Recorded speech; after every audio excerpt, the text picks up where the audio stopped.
oportunidade de estar aqui. Não é fácil, mas tenho que fazer o trabalho, né? Depois de muitos anos na doutrina, eu acho que a primeira palestra que eu fiz foi o ano passado, em março, não é, Sóia? Foi em março. E sempre, eu tenho uma amiga que ela é muito insistente, né? A Sóia, todo mundo conhece ela. E ela sempre, eu conheço a Sóia desde os meus 17 anos, 13 anos. E daí, eu conheci a doutrina espírita com 17 anos, ela sempre me acompanhando, a gente junto, e ela sempre insistindo para que eu falasse em público. Eu não queria isso. Porque é uma coisa, é você se expor. O meu medo hoje não é me expor como pessoa, mas expor a doutrina de uma forma errada, né? Pelas nossas palavras, pelos nossos sentimentos, da forma que a gente enxerga as coisas. E na hora que eu já olhei ali, eu já vi que tem um erro. Fevereiro ali eu escrevi errado, me perdoe. Como uma boa perfeccionista, passou que eu falei, nossa, que fora, logo de início, me perdoe. E hoje nós vamos falar de um tema, é um tema sério, mas eu gostaria de abordar isso de uma forma alegre, de uma forma leve, para que a gente possa aproveitar esses momentos aqui, para que a gente possa crescer. E o convite aqui nesse momento é que deixemos todas as nossas preocupações lá fora. Vamos tentar internalizar cada ensinamento que vai ser dito, que não são palavras da Núbia, né? São livros, são leituras que eu colhi de vários livros que estudei, porque essa palestra já foi adiada, acho que 3 vezes. Era para início de janeiro. E hoje eu liguei para a Sóia, vai nevar, acho que vai ter que transferir de novo. Mas não, estou aqui, né? Vamos ter que fazer. Renovar. Quando a gente olha para essa palavra, renovação, o que nos lembra? Mudança, né? Reformar. O que mais? Alterar, melhorar. Mas vamos pegar o reformar. Quando a gente faz uma reforma na nossa casa, por que a gente faz a reforma? Porque algo está errado, algo está quebrado, né? E quando a gente tem que fazer essa renovação, quer dizer, deveríamos fazer, é porque algo não está legal na gente. Mas para que isso aconteça, a gente precisa se conhecer, né? Precisa se internalizar um pouco. E às vezes precisa até nos incomodar para que a gente dê esse primeiro passo. Porque às vezes a gente vive tão automaticamente nos dias de hoje que a gente não para pensar nisso.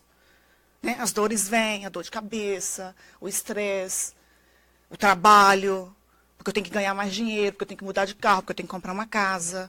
E aí são várias desculpas que a gente vai usando para poder entrar, para internalizar isso, para ter essa conscientização. Tá? Que a gente está aqui para aprender. Tá? E eu vou contar uma historinha aqui para vocês que aconteceu comigo. O ano passado, eu estava tomando conta de uma criança de 3 anos. E daí, uma amiga da minha patroa pediu para eu ficar com mais 3 crianças. Uma da idade de 5 anos, uma de 2, um menininho de 2, uma de 5 e um de 7. Essa menininha de 5 anos chegou, pense numa criança linda, uma princesa, carinhosa. Né? E aí eu senti que ela é uma pessoa assim diferente, é uma criança diferente, observadora demais. Quando eu estou perto de criança, eu viro uma palhaça, né? Eu gosto muito de brincar, eu amo criança. Então, nessa idade, 3 aninhos, eu amo brincar muito. Então, eu viro uma palhaça. E eu estou sempre rindo. Eu não sei se isso é um defeito, se é uma coisa boa ou se é uma coisa ruim. Né? Porque já me chamaram a atenção disso também. Porque às vezes a gente ri demais, pode ter problema. Mas acho que eu não exagero, não. Mas essa menininha, ao final da tarde, né, nós passamos o dia juntos, e aí ela chegou para mim e falou assim, por que você sorri tanto? Eu olhei para aquela criança, aí eu falei, e agora? O que eu vou responder? Aí na hora eu falei com ela, porque eu sou feliz. Aí ela me olhou, você é feliz? Aí eu falei, eu sou muito. Esse momento que eu estou aqui com vocês é único. Como uma boa adulta, tentei dar uma resposta, né, com palavras, mas ela, assim, ela não parava de olhar, mas com os olhos profundos, tentando me analisar. Eu tenho certeza que é uma criança muito especial aquela. E isso me intrigou, né? Passou os dias e eu pensando nisso. E com o tempo eu fui fazer uma retrospectiva da minha vida quando eu tinha 22 anos. Eu fui uma adolescente muito triste, depressiva. E quando eu estava com 22 anos, eu fui fazer terapia. E a psicóloga falou comigo, depois de muitas sessões, ela perguntou para mim, qual é a parte do seu corpo que você gosta mais? Qual é a atitude que você tem que você acha que é legal, que você gosta? Eu falei, o meu sorriso. E ela virou para mim e falou assim, então seja um grande sorriso. Eu não tinha parado para prestar atenção, porque com 22 anos eu estou com 48 anos. Então é muito tempo para você decifrar uma coisa que te aconteceu quando você era praticamente um adolescente. E aquilo veio na minha cabeça na hora. Falou assim, olha... Então assim, o que eu quero dizer com isso é o seguinte, que as mudanças acontecem na vida da gente se a gente se der a oportunidade. Porque direto encontramos anjos nas nossas vidas, que nos dá um conselho, que nos ouve. É um programa de televisão que você vê, que algo te toca. É um livro. E assim a gente tem que estar atento. Se queremos realmente nos conhecer, a gente precisa estar atento para essas coisas. Tá? E então vamos lá, para começar. Eu coloquei ali, renova-te sempre. Bom, renovar a gente tem que fazer essa transformação. E quando que a gente deve fazer isso? Aí a resposta, né? Sempre, a todo momento, eternamente, infinitamente, né? E vamos lá ver o próximo slide, é o último, né? Ok, a gente se encontra muito nessa situação, tá? Quem quer mudança? Todo mundo. Ei. Quem quer mudar? Eu gostaria de fazer um convite agora para nos colocarmos nesse lugar. Será que realmente queremos modificar algo em nós? Pensemos sobre isso. Que dá trabalho. É trabalhoso. Até identificar o que você quer mudar é um trabalho muito difícil. E a gente se acomoda. Muitas vezes a gente quer essa mudança. Mas nós estamos tão cheios. Estou falando alto demais? Nós estamos tão cheios de coisas negativas que a gente não dá oportunidade para o novo chegar. Porque a minha ansiedade é imensa, o meu orgulho é imenso, o meu egoísmo. E a gente não consegue modificar isso porque... Vou dar um exemplo. Eu estou num café, a minha xícara está cheia. Tá? Aí chega a Soy, por exemplo, que nos convida para tomar café na casa dela. Aí ela fala assim, você quer mais café, Nubia? Eu falo, eu quero. Mas como? Sua xícara está cheia? Como que ela vai colocar mais café na minha xícara se a minha xícara está cheia? É mais ou menos isso. Nós estamos tão cheios de coisas negativas que a gente não se dá a oportunidade de pensar nessas mudanças. Primeiro a gente precisa se livrar um pouco dessa negatividade para que esse processo comece a acontecer na vida da gente. Não é o caso aqui, porque todos nós somos espíritas de muitos anos, claro, né, que a gente já vem trabalhando isso há muito tempo. Né? Não é o nosso caso. Mas caso alguém não seja espírita, vamos pensar sobre isso. Tá? Porque a correria vai tomando conta da gente e a gente não percebe. Vai querendo essas mudanças, desejando, principalmente de início de ano, que minha palestra ia ser para início de ano, que a gente faz tantos projetos de mudança. Só que a gente esquece desses projetos. E esquece que os nossos corpos já estão, a nossa mente já está sobrecarregada, não há como entrar nada novo. Precisamos esvaziar um pouquinho para que isso aconteça. Vamos lá. Eu tentei colocar menos slides do que da última vez que eu tive aqui, então eu estou meio perdida, me desculpe aí mais ou menos, eu estou tentando acompanhar aqui. No livro de Joana de Ângeles, Atitudes Renovadas, ela nos fala o seguinte, enquanto o indivíduo não desperte para a sua realidade de ser integral que é espírito, perispírito e matéria, responsabilizando-se pelas mudanças que se devem operar em seu mundo íntimo, a fim de modificar o comportamento, ninguém poderá auxiliar no mistério que é exclusivamente seu, Desse modo, a renovação moral é pessoal e intransferível. Enquanto a gente não tiver a consciência que somos espírito, perispírito e matéria, não só matéria, que a gente não está aqui só para arrecadar bens materiais, a gente não vai conseguir fazer isso, internalizar isso. Tá? A gente precisa pensar nisso aqui. Nós estamos aqui de passagem. Tudo que a gente angariar aqui vai ficar aqui. Isso não quer dizer que não tenhamos bons carros ou casa boa, não. É você não ser pertencido pelas coisas. É você adquirir as coisas, mas não ficar naquele apego. Quando a gente morrer, vai ficar tudo aqui. Nós não vamos carregar isso. E sim o outro lado que a gente trabalhou. Não é? Então, outra coisa que ela fala aqui, que isso é individual. É exclusivamente de cada um. E uma coisa muito séria que acontece muito no meio espírita, é que há uma competição. É uma competição enorme de quem prossegue mais, de quem evolui mais, de quem sabe mais. Isso é uma pena, porque a gente aqui, o nosso processo evolutivo não é competitivo. Só há uma pessoa que a gente vai competir, conosco mesmo. Tá? É olhar para trás, ver o que eu era, o que hoje sou, e tentar enxergar uma pessoa bem melhor no futuro. Essa competição deve existir. Não importa o que o seu amigo está fazendo, o que o seu companheiro está fazendo. É exclusivamente sua. Tá? Às vezes a gente deixa de trabalhar coisas internas porque não pensamos nessas coisas, queremos ajudar sempre o próximo, fazer a caridade para o próximo, para poder tentar fugir de ter essa relação de harmonia entre nós mesmos. Entende o que eu estou falando? Isso é uma pena, porque quando a gente desencarnar, aí vão perguntar para a gente, e aí, o que você fez com sua vida? Ah, com a minha vida nada, porque eu estava cuidando da vida de fulano. Né? Não é que não devamos ajudar as pessoas, claro que sim. Mas, em primeiro lugar, nós precisamos ter esse equilíbrio interno para depois fazermos isso. Né? Porque eu não vou dar o que eu não tenho.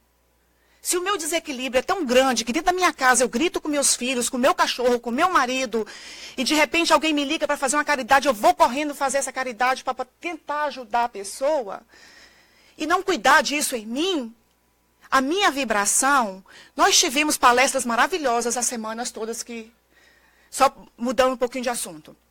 Primeiro tivemos a Tininha com a convivência, depois a Iris nos falou da humildade, e o Adriano, a semana passada, eu não estava aqui porque eu estava viajando, mas assisti, foi uma coisa divina, sobre o pensamento. Então, a minha mente, vocês todos assistiram a palestra do Adriano, né? Espero, se não está lá no Facebook. A minha mente, eu estou impregnada de coisas ruins, de discórdia, de ansiedade, de estresse, de cansaço físico. Como que eu vou poder ajudar alguém dessa forma? Eu tentei basear essa palestra numa palestra do Haroldo, que eu quero, depois eu vou dar um nome, eu quero que todos assistam, porque é uma coisa divina. Tá? Ele nos fala o seguinte, que a gente precisa se cuidar com muito amor. Se cuidar primeiro. Que quando a gente troca esse pensamento, que a gente começa a ter uma vida mais em harmonia, que a gente faz oração, que a gente faz boas leituras, que a gente assiste programas que nos acrescentam alguma coisa, que a gente faz o evangelho no lar, que a gente começa a adquirir isso, a nossa vibração muda. Então eu não preciso sair para procurar, para resolver problema de ninguém. Porque quando eu acendo essa luz em mim, eu como se fosse um farol. As pessoas vão chegar para acompanhar. Porque quem faz isso tem uma vibração diferente. É bom estar perto dessas pessoas. Né? E a gente fala que algumas pessoas parecem uma nuvem negra. A gente sente isso. Quem tem uma percepção mais aguçada, a pessoa chega, a gente consegue sentir. isso. Gente, todos nós estamos em processo de crescimento. Sem exceção nenhuma. Todos. Então, é o seguinte, não é humilhar a pessoa que não tem ainda esse conhecimento. Talvez pelo fato de ignorar, de não saber. Mas tentar ajudar com o seu exemplo. E ele nos fala lá que não há caridade maior do que o exemplo. Seja o exemplo vivo dessa doutrina, que é tão linda, que tanto nos consola, que tanto nos dá a esperança, da fé, a certeza de que a gente não está sozinho. Nenhuma reforma íntima é feita sem o acompanhamento de Deus. Ele é nosso Pai. Está a todo momento conosco. Então que a gente acredite nisso. Quando a gente tem essa fé, as coisas ficam mais leves. Né? E é um processo que a gente não vai terminar agora. Daí ele citou uma parte do Livro dos Espíritos que eu nunca tinha prestado atenção. E eu vou trazer aqui para vocês. Ele nos fala da reforma íntima, que ele fala assim: eu pensava que quando eu tivesse que fazer minha reforma íntima, eu ia trabalhar todas as minhas dificuldades e os meus vícios, né? E estava ok. Tipo assim, cumpria a minha reforma íntima. Mas não é assim. Isso é eterno. Só Deus é perfeito. Né? E tem uma pergunta no Livro dos Espíritos que eu tenho que ler para vocês, porque eu não coloquei nos slides, que ele cita ela lá. E eu nunca tinha parado para prestar atenção nisso. Eu marquei aqui, mas para variar eu vou ficar perdida.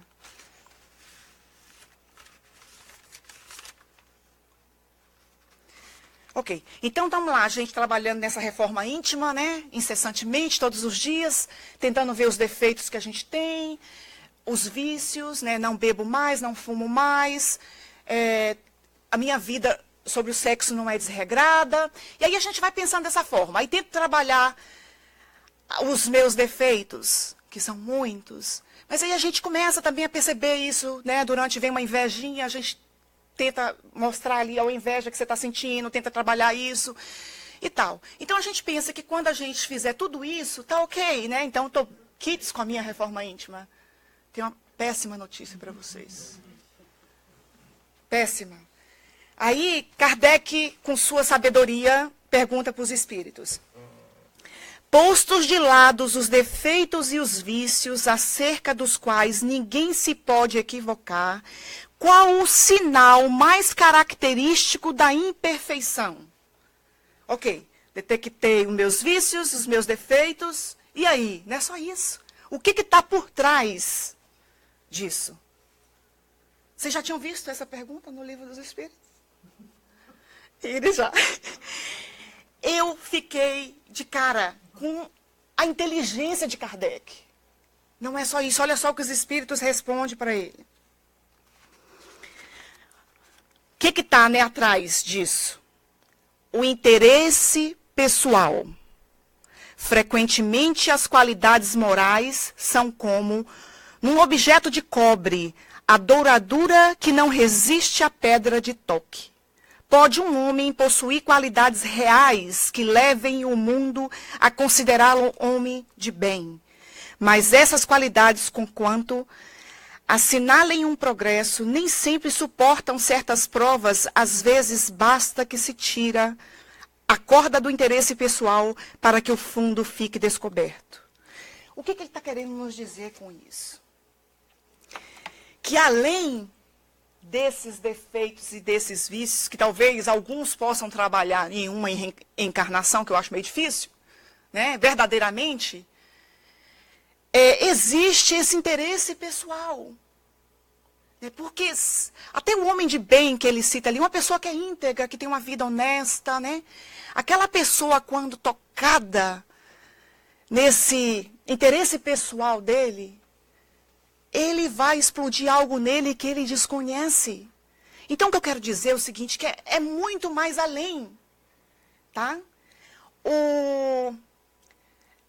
Os nossos vícios e os nossos defeitos têm efeitos, não são causas.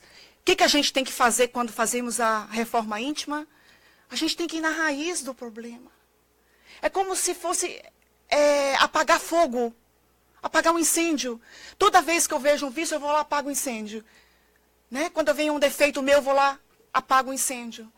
Naquela chama ali. Mas só que está por trás algo maior. E o que está por trás desse interesse pessoal?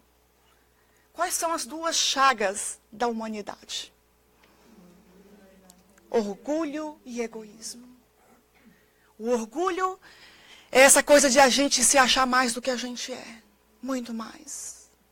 E fazemos isso a todos os momentos. Quando alguém tem sucesso em alguma coisa, a gente acha que aquilo deveria ser para a gente. Se alguém fala melhor do que a gente se sente talvez diminuído porque queria estar no lugar da pessoa. Nos achamos maiores do que somos. E esse egoísmo de querer tudo para nós, comigo, para mim. Então, o que ele nos aconselha é o seguinte, eu nunca tinha visto isso. Isso hoje me pegou assim que eu falei, meu Deus, como pode um negócio tão profundo? E é verdade, porque a chaga da humanidade está lá.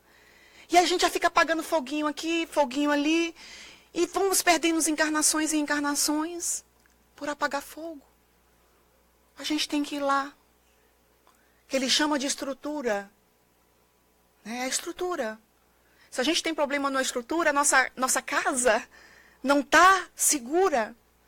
É como se a gente estivesse construindo a nossa casa sobre a areia. E não sobre a rocha, como Jesus nos ensinou. Tá? Vamos lá. Considera o próprio comportamento, examinando como tens agido e conduzido a embarcação carnal em que te encontras, a fim de que não sejas carregado pela corrente volumosa das aflições. Não vamos nos deixar ser carregado por isso, pelas preocupações do dia a dia. E a nossa fé, como anda? Como anda a nossa fé? Porque isso talvez seja falta de fé. Né? Porque se a gente acredita que tem um poder maior nos conduzindo, a gente não deveria ficar tão preocupado. Né? E aí pede para a gente examinar o nosso dia a dia, que mais na frente nós vamos ver os slides que está no Livro dos Espíritos também. E eu acabei deixando umas perguntas de lado que eu gostaria de fazer para vocês no início. Alguém aqui acha que precisa melhorar em algum aspecto? Eu sabia que aqui era todo mundo evoluído. Você está aberto para as mudanças que pede a Deus? Estamos? Será que a gente pede mesmo com vontade que aconteça? Cuidado, hein?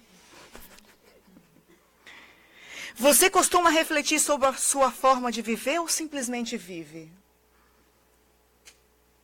Costumamos refletir sobre isso?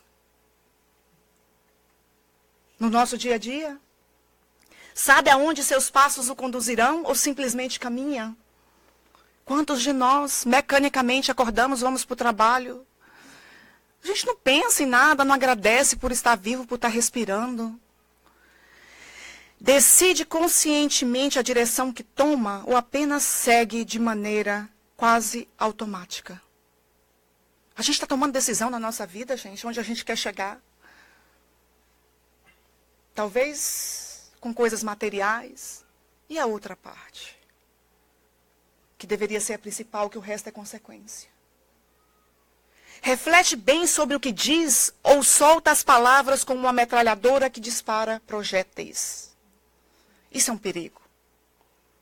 Né? Quantas vezes a gente se pega falando coisas e depois fala, oh meu Deus, eu não deveria ter falado isso.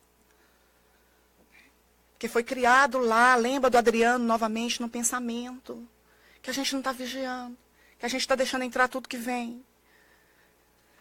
Pondera antes de agir sobre os efeitos que surgirão de suas atitudes ou prefere reclamar dos resultados infelizes só depois que surgem? Quantas pessoas reclamam tanto da vida? E se esquece que são consequências de todas as suas atitudes. né? Mas também não é para se sentir culpado. Às vezes a gente faz coisas que a gente se arrepende. Não devemos carregar essa culpa. Sabe? É renovar. Sabe? Saber que tem um Deus bondoso que está aí a todo momento nos apoiando. Que a gente não está sozinho, que a gente vai conseguir. Mais uma vez a gente levanta e tenta. Haroldo nos fala também de que a gente deveria ter a alegria e a simplicidade das crianças. Quando a criança está com uns 8 meses a 1 ano, ela começa a andar, certo? O que acontece às vezes? Ela cai, machuca o rosto, às vezes até corta.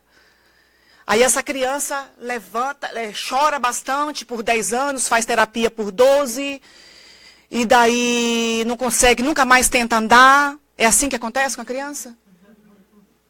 Não, né? Na mesma hora, ela enxugou as lágrimas ali, ela levanta e tenta de novo. Nós adultos, onde foi que nós perdemos essa espontaneidade? Que quando a gente sofre alguma coisa que passa na nossa vida para o nosso crescimento, a gente se fecha. Se fecha e não dá uma oportunidade, novamente, de crescer. Por que a gente faz isso? Com medo da dor, de sofrer novamente. Não estou falando aqui quando você comete um erro, que você tem consciência que aquilo é um erro, que você vai errar de novo. Não, que aí é burrice, né? A gente está falando de atitudes que a gente tem, que a gente se arrepende e fala, meu Deus, como foi que eu fui fazer isso? Levanta, sacode a poeira, dá a volta por cima. E daí, gente, a gente tem que lembrar dessas pequenas coisas e ver onde foi que a gente perdeu isso. Né?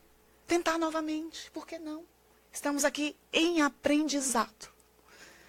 Outra coisa que ele nos lembra é para a gente nunca julgar o nosso próximo, não criticar. De forma alguma. Deixa eu acompanhar os slides, que eu acho que eu estou falando demais. Eu tenho uma música para vocês agora. Márcio, apaga aí. Eu não consegui colocar a letra, que eu queria mais que vocês prestassem atenção na letra da música, mas dá para ouvir legal.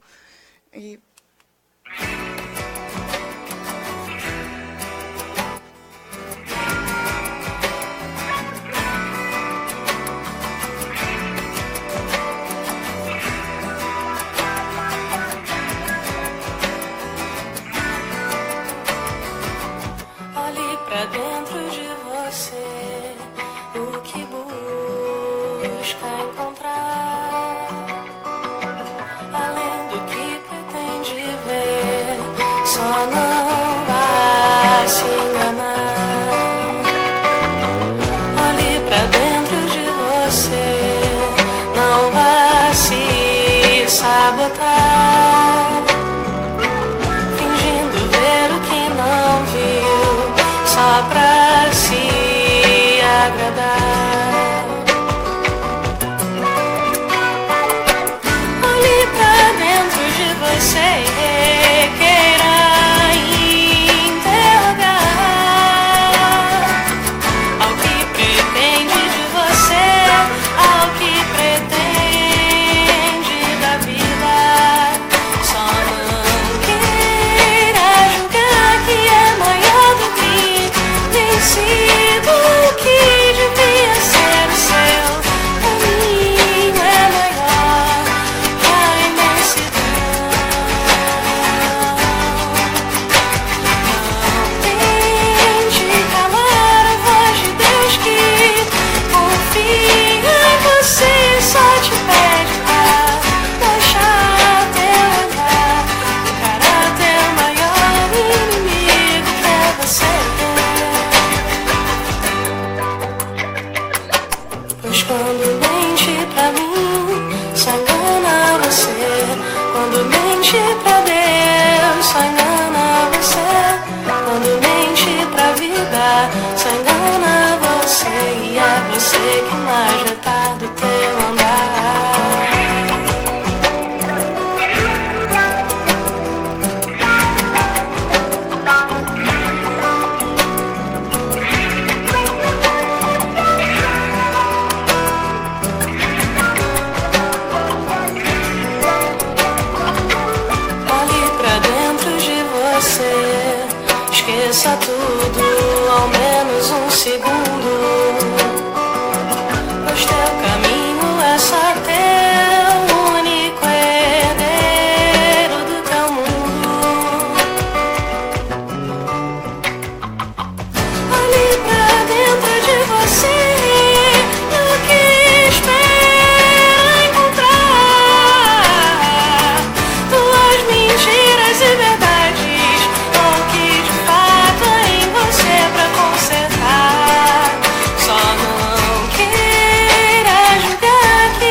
Linda a música, não é? E será que a gente está fazendo isso olhando para dentro? E muitas vezes o nosso próprio inimigo somos nós mesmos. Que nos tratamos com tanta crueldade, na verdade. Né? E que a gente pense nisso. Se olhe como realmente é. No Livro dos Espíritos, na questão 132, qual o objetivo da encarnação dos espíritos? Deus lhes impõe a encarnação com o fim de fazê-los chegar à perfeição. Então, somos seres perfectíveis, né? Estamos todos em crescimento. E que a gente nunca se esqueça, se hoje eu estou aqui onde estou, eu trilhei todo um caminho antes. Hoje é a minha melhor versão que eu tenho. Eu não tenho que ter vergonha disso. Né? Porque deu muito trabalho chegar onde eu estou hoje. Cada um de nós. Quando a gente olha para trás e vê tudo que a gente já viveu, quanto crescimento que a gente teve, e lógico que a gente vai ter muito mais, porque é infinita essa caminhada. Então é cada dia que a gente não desvalorize o tempo. Tá? Durante um ano a gente pode fazer muitas coisas na nossa vida, não no dia, que a gente não pode modificar muita coisa num dia, mas que a gente comece a prestar atenção nas nossas atitudes ao acordar, dirigindo, com nossos familiares, que a gente reclama tanto, que o problema sempre está no outro, no patrão, no colega de trabalho. Né? Então, gente, voltando à palestra do Adriano sobre o pensamento, eu sou tudo aquilo que eu penso. Eu estou criando isso ao redor de mim, essa energia.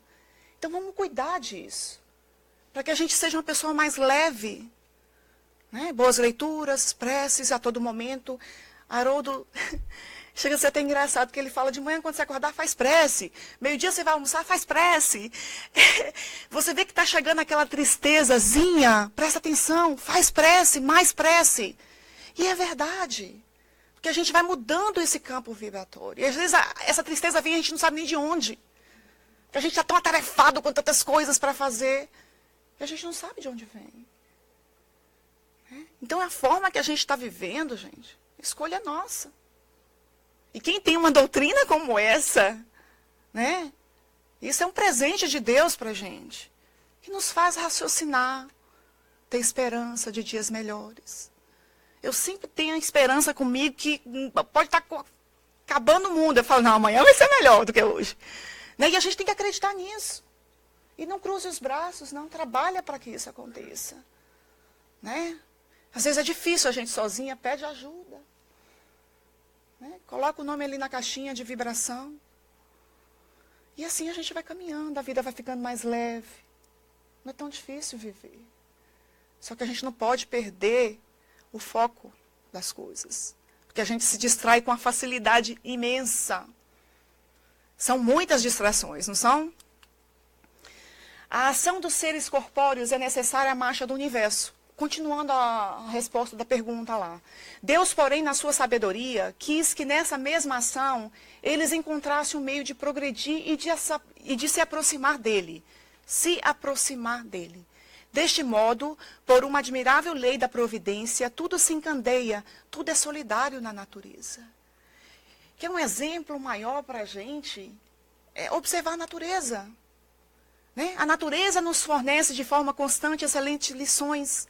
As estações que se sucedem nos falam da obediência às leis previamente estabelecidas pela divindade.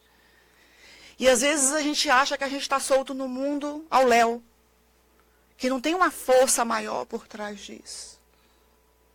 Né? Se o sofrimento chega, talvez estamos desviando das leis divinas. Né?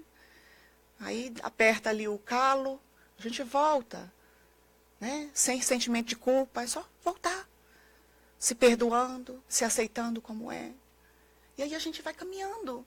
Não é linda a natureza, gente? E aqui que a gente consegue ver isso, né? Dessa forma, as quatro, bem definida. E a gente reclama, né? Reclamamos do calor no verão, reclamamos do frio no inverno. Eu estava conversando com o senhor, ele disse que ele reclamava muito, que ele é do México, quando ele chegou aqui da neve. Aí ele foi conversar com alguém e a pessoa falou com ele o seguinte: compre 2 pás. Não só uma, 2. Porque quando você começar a reclamar, vai na neve e começa a limpar. E se uma pá quebrar, pega outra, para não correr o risco. Que isso vai passar. Às vezes a nossa cabeça está tão vazia e o trabalho nos ajuda bastante em relação a isso. Né? E nós somos tão preguiçosos. Falo por mim. E tem a história da águia, né? Aprendendo ainda com a natureza. Todo mundo conhece a história da águia? Eu não preciso contar? Eu vou ler para não correr o risco de falar alguma coisa errada, que minha memória não está muito boa. Há muitos anos, no pequeno e distante... Oh, desculpa, peguei a história errada. Estou falando? Vamos lá. Entre as aves, a águia nos traz especial lição. Ela é a ave que possui maior longevidade da espécie. Chega a viver 70 anos. Mas para chegar a essa idade, aos 40 anos, ela tem que tomar uma séria e difícil decisão. Aos 40 anos, ela está com as unhas compridas e flexíveis e não consegue mais agarrar suas presas, das quais se alimenta. O bico alongado e pontiagudo se curva. Apontando contra o peito, estão as asas envelhecidas e pesadas em função da grossura das penas. Voar é, então, muito difícil. A águia, nessas circunstâncias, só tem 2 alternativas: morrer ou enfrentar um dolorido processo de renovação que irá durar 150 dias. Esse processo consiste em voar para o alto de uma montanha e se recolher em um ninho próximo a um paredão, onde ela não necessite voar. Após encontrar esse lugar, com toda a dificuldade de voar, ela tem que achar esse lugar. A águia começa a bater o bico em uma parede até conseguir arrancá-lo. Após arrancá-lo, espera nascer um novo, com o qual vai depois arrancar suas unhas. Quando as novas unhas começam a nascer, ela passa a arrancar as velhas penas. Que sofrimento, hein? E só depois de 5 meses sai para o famoso voo de renovação. E para viver mais 30 anos. Poderia ter morrido com 40, ela agora vai morrer com 70. Que lição que a gente aprende com a natureza. Ela está a todo momento nos ensinando. Né? E essa renovação, ela nunca é tarde para a gente fazer. Nunca é tarde. Não importa a idade que você esteja. Comece esse processo. Né? A gente pode carregar para a próxima. Quanta sabedoria, né? Não vai ser desperdiçado. Conta-se que o leão também, quando vai agarrar sua presa, e a presa foge, o leão não fica resmungando, ou perdi, vou morrer de fome, ou fica falando, oh meu Deus, como eu sou burro. Não. Ele lambe as patinhas dele, senta e aguarda a próxima presa. E a presa que fugiu do leão não fica preocupada olhando para trás, oh, vai me pegar, tá vindo. Não, ela simplesmente vai. E assim é a natureza. E o que a gente está fazendo com a nossa vida, gente? Agarrados com problemas que nos aconteceram há 30 anos atrás. Né? Sem perdoar. A pessoa que às vezes te feriu nem lembra mais e você guarda isso contigo, carregando, sofrendo. Toda vez que pensa, isso volta. Siga a sua vida. Leve. Arranque essas penas. E voe. No livro Em Torno do Mestre, eu achei, o livro eu não trouxe, é de Vinícius. Eu achei essa história super interessante. A invenção do espelho foi no século XIII. Só usavam 2 chapas de vidro com metal por trás, depois foi aperfeiçoado no século XVI. Tá? O que você quer dizer com esse espelho, Núbia? Vamos lá. A grande descoberta, né? O homem podia mirar-se à vontade, vendo sua imagem refletida na prancha de vidro, emoldurada em elegantes caixilhos. Não há lá, por mais modesto, onde se não encontre o espelho. Ninguém lhe dispensa o uso, do mais pobre ao mais rico, do sábio ao insciente, do pária ao magnata. Ambos os sexos consideram como rigorosamente necessário. Sair à rua sem consultar, praticamente impossível. Eu sou viciada em espelho. No entanto, há um outro espelho que não é criação do homem, mas constitui a mais preciosa das faculdades com que Deus, em seu infinito amor, nos presenteou, a nossa consciência. Assim como o espelho reflete o nosso exterior, a consciência reflete o nosso interior. Vimos através dela a imagem perfeita da nossa alma, como no espelho a imagem real do nosso rosto. A consciência nos revela o espírito, o caráter, os sentimentos mais íntimos. Então não tem como dizer que a gente não tem como se olhar. Né? Se a gente começar a observar as nossas atitudes do dia a dia, a gente vai se conhecendo. Né? Porque está lá. Tudo que eu vivi está aqui. Né? Na minha forma de falar, na minha atitude. É o reflexo de tudo que eu vivi. De cada um de nós.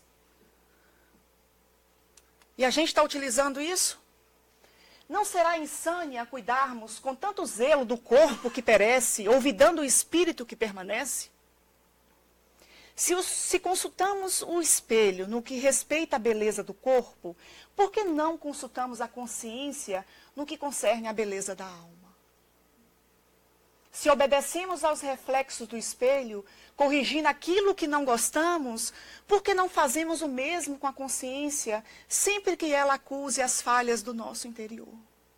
Façamos uso dos dois espelhos, não só de um, dos dois. Cuidemos do nosso corpo, essa ferramenta divina que Deus nos deu, mas cuidemos também do nosso espírito. Será que a gente tem vergonha de sair desarrumado, com o cabelo meio embaraçado, mas a gente não tem vergonha de sair com o íntimo carregando um tanto de ódio, de rancor, só lembrando que os espíritos nos veem como realmente somos. Tá? E a gente pode disfarçar para o ser humano igual a nós, né? Boto minha máscara, o meu sorriso e vou. Mas para eles não, e a gente não tem vergonha disso? Vamos nos olhar mais, com amor. Jesus referiu-se que em nascentes do coração brotam as boas como as más ocorrências, referindo-se ao ser interno que se é, em vez da argamassa celular em que se movimenta. Não somos só o corpo, né? Somos esse espírito, esse ser interno. E a gente está cuidando disso? A Iris trouxe quando você apresentou, eu falei, gente, eu até tirei dos meus slides, né? Eu vou dar só uma lidinha para vocês o que fala aqui. Sobre isso, quando ele faz essa citação, né? Renovemos nossa mente. É do livro Nas Pegadas do Mestre de Vinícius. A Iris trouxe uma passagem de Lucas, que eu tinha colocado e acabei tirando. O homem bom tira coisas boas do bom tesouro do seu coração. E o homem mau tira coisas más do mau tesouro do seu coração. No coração aqui a gente está falando é o órgão, né? Mas na parte do sentimento. Trata-se da natureza dos pensamentos e dos sentimentos que nosso espírito irradia. Isto é, do estado da nossa mente, das visões, das imagens que cria e desenvolve, do modo e da maneira com que ela discerne e ajuíza de tudo que vemos, de tudo que cai sob o domínio da nossa percepção.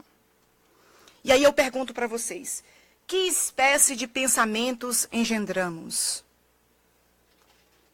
Se a gente não está conseguindo nem se ver interior, será que a gente está tomando conta dos pensamentos? Às vezes nem das atitudes, né? Que gênero de visões e de imagens nossa mente se compraz e acalenta? O que a gente pensa que nos traz alegria? Como costumamos julgar os atos dos nossos semelhantes? Que juízo fazemos de Deus, de sua justiça, do amor e do dever? que é que de preferência nos afeta mais profundamente? A gente sabe. O que é aquilo que nos afeta profundamente? Em suma, qual o nosso ideal? O que eu achei interessante nessa passagem de Lucas aqui, que Paulo traz isso de uma outra forma, colocando no lugar de coração, ele coloca a mente. Né? Jesus fala do sentimento e Paulo fala dos nossos pensamentos. E ele fala assim: o grande Paulo, profundo conhecedor da psicologia da evolução espiritual, assim escrevia aos romanos: rogo-vos, pois, irmãos, pela compaixão de Deus, que apresentei os vossos corpos como um sacrifício vivo, santo e agradável a Deus, pois em tal importa o culto racional. Usar o raciocínio. E não vos conformeis com este mundo, mas transformai-vos pela renovação da vossa mente, para que saibais qual é a boa, agradável e perfeita vontade de Deus. Paulo está em Romanos 12, capítulo 12, versículo 1 e 2. Tá? Que ele está tipo parafraseando o que Jesus nos disse, né? Para cuidar dos nossos sentimentos. A fonte de todo bem é, por sua vez, a fonte de todo mal. A mesma energia que nos impulsiona para fazer o bem é a mesma que nos impulsiona para fazer o mal. O que difere, então? Que direção que eu estou dando para essa energia? Para onde que eu estou direcionando isso? Mas se a gente se compraz ainda nos instintos, que a gente traz muito arraigado conosco, nós vamos continuar vivendo automaticamente, né? Pisando nas pessoas, fofocando. E assim vamos vivendo. Né? Então comece a prestar mais atenção nas suas atitudes, nas palavras que saem da sua boca, nos seus pensamentos. E como que a gente pode modificar isso? Boas leituras. Todo dia de manhã, tenho certeza que todo mundo dorme com o telefone perto da cama. Ok. Todo mundo vai lá no Facebook. Ok. Tem uma página do Haroldo. Assista uma palestrazinha de 4 minutos, 5. Aquilo você já vai se renovar. Não é só o Haroldo, são vários. Faz uma meditação. Né? Porque normalmente eu digo isso porque é Facebook. Todo mundo é viciado no Facebook. Às vezes faz de conta que não vê as coisas que a gente posta. Mas está todo mundo vigiando. Todas as atitudes. Só não assumimos. Né? Somos assim. Então, são coisas para a gente pensar dessa forma, fazendo uma prece, né? Aí sai para dirigir essa natureza linda. Agradece a Deus por estar vivo, por estar respirando, por ter um corpo perfeito, por ter o trabalho que bota o pão na sua mesa, pela família. Às vezes, mesmo difícil, é a família que você merece, que nós merecemos. Né? Não é assim? Tem uma força maior nos conduzindo, ou não? Então, acreditemos nisso. Vamos modificando essa energia que a gente acaba plasmando por aí. E a gente pensa que as pessoas não percebem. Não postergues, pois, a oportunidade de autoconhecer-se, autodefinir-te, para as realizações da harmonia pessoal, para a superação dos infortúnios e a conquista do bem-estar. Tudo isso depende exclusivamente de ti. Alguém tem dúvida disso? Alguém aqui é incapacitado de tomar conta da sua própria vida? A não ser que nós não temos a responsabilidade sobre a vida do outro. A não ser quando a gente tem um filho pequeno ainda que depende da gente, né? Que a gente vai conduzindo. Mas no outro caso, não. Somos responsáveis por nós mesmos. E se a gente quer ter uma vida mais harmônica, não vamos adiando mais. Não adiemos mais isso. Pensemos sobre essas coisas, que a gente foge tanto. Gente, essa doutrina tem livros maravilhosos. É que a gente pega uma leitura como essa. Normalmente eu gosto muito de ler Joana de Ângeles, porque eu trago isso para a minha vida, para internalizar o que eu posso modificar, o que eu posso começar trabalhando hoje. E a gente vai fazendo isso devagarzinho, passo a passo, mas constante. Que a gente não perca essa vontade de se modificar, sabe, de se tornar uma pessoa melhor. Ainda agora, vamos aproveitar isso. Conhecimento de si mesmo, no Livro dos Espíritos, 919. Qual o meio prático mais eficaz que tem um homem de se melhorar nesta vida e de resistir à atração do mal? Um sábio da antiguidade vou-lo disse, conhece a ti mesmo. Todos aqui conhecem isso aí, ou não? Depois, 919a, conhecemos toda a sabedoria desta máxima, porém a dificuldade está precisamente em cada um conhecer-se a si mesmo. Qual o meio de consegui-lo? Quem foi que nos respondeu isso? Santo Agostinho. É longo, só trouxe um pedacinho, está lá no Livro dos Espíritos, depois quem quiser pode, eu posso falar onde está. Fazei o que eu fazia quando vivi na terra.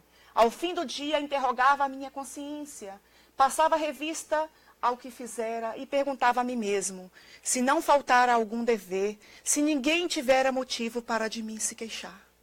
E aí ele começa a discorrer sobre isso, né? Como foi o dia dele? Qual foi o pensamento que ele teve? Ele magoou alguém? Então são coisas que a gente está cansado de ouvir dentro do centro espírita, né? Mas somos preguiçosos. Que na verdade a gente deveria ter um caderninho na cabeceira da cama e anotar essas coisas. Né? Lição de casa. Aí você fala, eu não sei como fazer isso. E receita de bolo. Só seguir os passos. Né? Autoanálise. Periodicamente, faz uma autoanálise espiritual, numa tentativa de avaliação das tuas tarefas. Levanta algumas questões que te inquietam. E examina quais as que receberam um salutar tratamento, desde que te iluminasse com o conhecimento da doutrina espírita. Às vezes alguém faz alguma coisa, ou você ouve alguma coisa que não gostou, e aquilo vai tomando conta de você, e vai tomando conta do seu dia, você vai ficando chateado, e aquilo vai tomando... Na hora que você vê, você está tão envolvido com aquilo que você não para de pensar. Né? Às vezes, a gente tem que ter conhecimento disso, autoanalisar o que aconteceu, o porquê, dar uma tentativa de explicação para outra pessoa. Eu tento sempre colocar dessa forma, talvez estava no mau dia, tentar entender a pessoa como gostaríamos de ser entendidos quando a gente pisa no calo de alguém também. É bom a gente raciocinar em relação a isso, trazer para a razão. Que aí a gente vai compreender. Não é dar desculpa. O que o outro faz é problema dele, não é problema meu. Sou responsável pelas minhas atitudes, não do outro. Eu não vou modificar o outro. Eu continuo minha vida. Se eu estou focada aqui no meu crescimento, eu vou, né, faço uma leiturinha aqui, vou ali. Segue sua vida em paz. O tempo mostra tudo. Anota mentalmente aquelas que permanecem afligindo-te, bem como as outras, nas quais malograstes, programando futuras atitudes. Aquelas que você errou, você corrige. Segue em frente. Tá? Momentos de renovação, um livrozinho pequenininho que só me deu. 909. Poderia sempre o homem, pelos seus esforços, vencer as suas más inclinações? Essa é demais. Presta atenção. A gente fala, nossa, mas ele está dentro de mim, eu sou assim, eu nasci assim. A síndrome da Gabriela, né? Olha o que os espíritos vão nos responder. Poderia sempre o homem, pelos seus esforços, vencer as suas más inclinações? Sim. E frequentemente fazendo esforços muito insignificantes. O que lhe falta é a vontade. Quão poucos dentre vós fazem esforços. E aí, gente, não é assim? Nós somos preguiçosos demais da conta. Deixa para pensar nisso no outro dia. Vou pensar sobre isso agora não. E a gente vai perdendo a oportunidade, a vida vai passando. Acabando o tempo. 910. Pode o homem achar os espíritos eficaz assistência para triunfar de suas paixões? Se o pedir a Deus, ao seu bom gênio, com sinceridade, os bons espíritos lhe virão, certamente, em auxílio, porquanto é essa a missão deles. Como a gente já havia dito, a gente não está sozinho. Sintoniza com o bem, com o nosso anjo da guarda, com Jesus, com os bons espíritos. Não estamos sozinhos. É só pedir com vontade realmente de mudar, de modificar. Um pouquinho de humildade não faz mal, né? A humanidade progride por meio dos indivíduos que pouco a pouco se melhoram e instruem.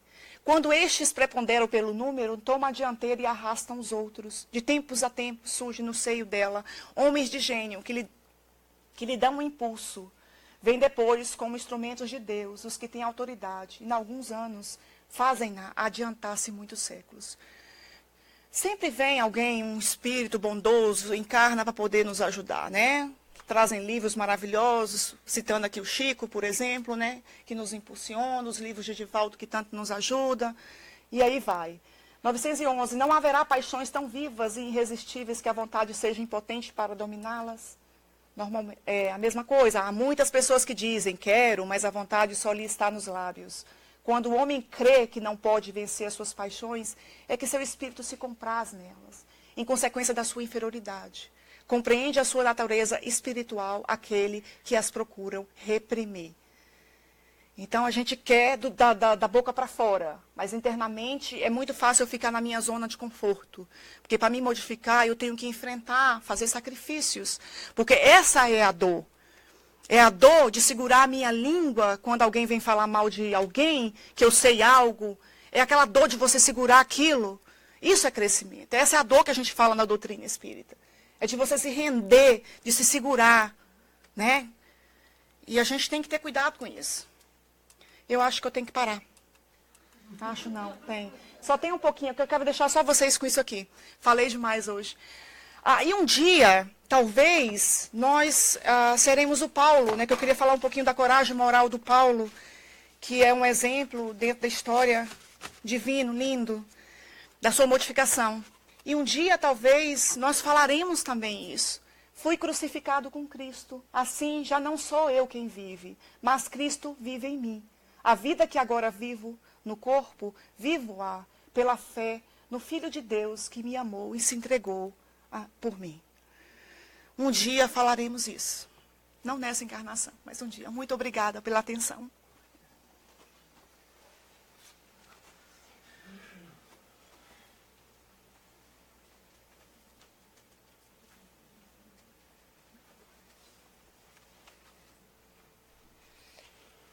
Nós vamos dar continuidade.